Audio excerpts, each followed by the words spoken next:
بسم اللہ بسم اللہ. من کنت مولا ہو فحاضر، یہ ہے وہ من، یہ ہے وہ من جو قیامت والے دن شفاعت کرے گا. یہ ہے وہ من جس کی وجہ سے قبر میں سکون ہوگا. یہ ہے وہ من جس کی وجہ سے تمہارے پاس بخشش کی امید ہے. یہی وجہ ہے کہ ہم نے اس من کو من میں بسایا ہوا ہے، اور قبر میں لٹا کے بھی اپنے مرنے والے کو کہتے ہیں سب کچھ بھول جانا، اس من کو نہ بھولنا. میں پوری ذمہ داری کے ساتھ یہ لفظ کہنے لگا ہوں. آج لوگ کہتے ہیں کہ اعمال بہتر کرو، عقیدے کی خیر ہے. پہلے عقیدہ بہتر ہوگا پھر عمل بہتر ہوگا. اگر عقیدہ ہی ٹھیک نہیں، اعمال کی گٹھڑیاں بھی ہوں تو کوئی فائدہ نہیں. اس لیے کہ خدا نے قبر میں جو سب سے پہلا سوال رکھا ہے وہ عقیدے کا رکھا. علی ضروری نہ ہوتا تو قبر میں علی کا سوال نہ ہوتا. فرشتے وہ سوال چھوڑ دیتے، فرشتے کہہ دیتے کہ ٹھیک ہے تو اللہ کو مانتا ہے، نبی کو مانتا ہے، قرآن کو مانتا ہے، کعبے کو قبلہ مانتا ہے، تیرے لیے یہی ضروری ہے. نہیں، یہ 4 سوال تب تک نامکمل رہیں گے جب تک وہ امام والا جواب ٹھیک نہیں دے گا. اس کا مطلب ہے کہ امام ہے تو نماز ہے، امام ہے تو روزہ ہے.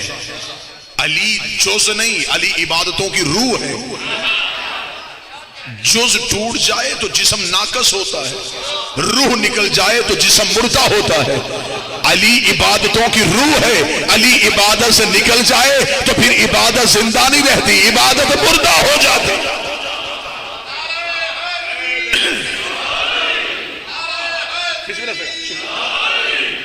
زندگی میں اس لیے خدا نے امام کی ضرورت کو مد نظر رکھتے ہوئے انسانیت کو بتایا کہ تمہارے لیے سب سے بہتر ہے کہ تم ایک ایسے امام کے پیچھے چلو، ایسے امام کی پیروی کرو جو تمہیں حق کے راستے تک لے کے.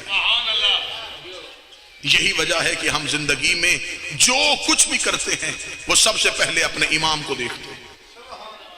ہمیں یہ نہیں خبر کہ جمہور کس کے پاس ہے، ہمیں یہ نہیں خبر کہ تخت کس کے پاس ہے، ہم یہ نہیں دیکھتے کہ تاج کس کے پاس ہے. تخت اور تاج والے ذلیل ہو سکتے ہیں لیکن جن کے سروں پہ امامت کا تاج ہو وہ ہمیشہ عزت کے عہدوں پہ سرفراز رہتے ہیں. جنہیں خدا امامت جیسی نعمت دے انہیں لوگوں کے ووٹوں کی ضرورت نہیں ہوتی. لوگ جسے ووٹ دیتے ہیں کل اسے ذلیل کر دیتے ہیں. آپ کے سامنے ہے یہ اسلام آباد کا دھرنا، پورے مذہب کی قیادتیں، پورے مذہب کی نمائندگیاں اسلام آباد میں پیر حبیب شاہ جی اکٹھی ہوئی. اور مجھے اندر سے خوشی ہوتی ہے کہ وہ لوگ جلوس لے کے نکلے ہیں جنہیں کوئی بھی جلوس اچھا نہیں لگتا تھا. ان لوگوں نے دھرنا دیا ہوا ہے.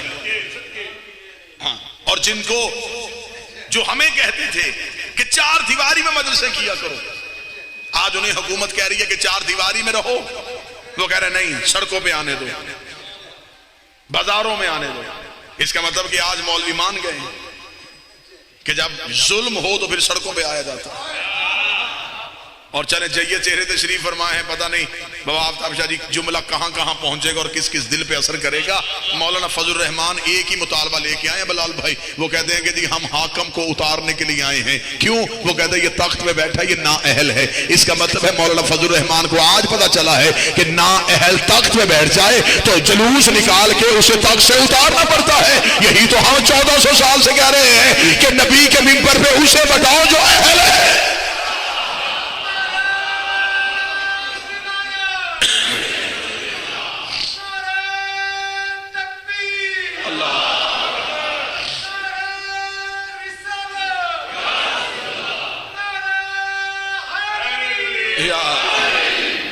امامت تخت اور تاج کی محتاج نہیں. ضروری نہیں ہے کہ امام کے پاس تخت ہو، امام کے پاس تاج ہو. نہیں، امام باہر صورت امام ہے. یوسف قید خانے میں بھی نبی تھے،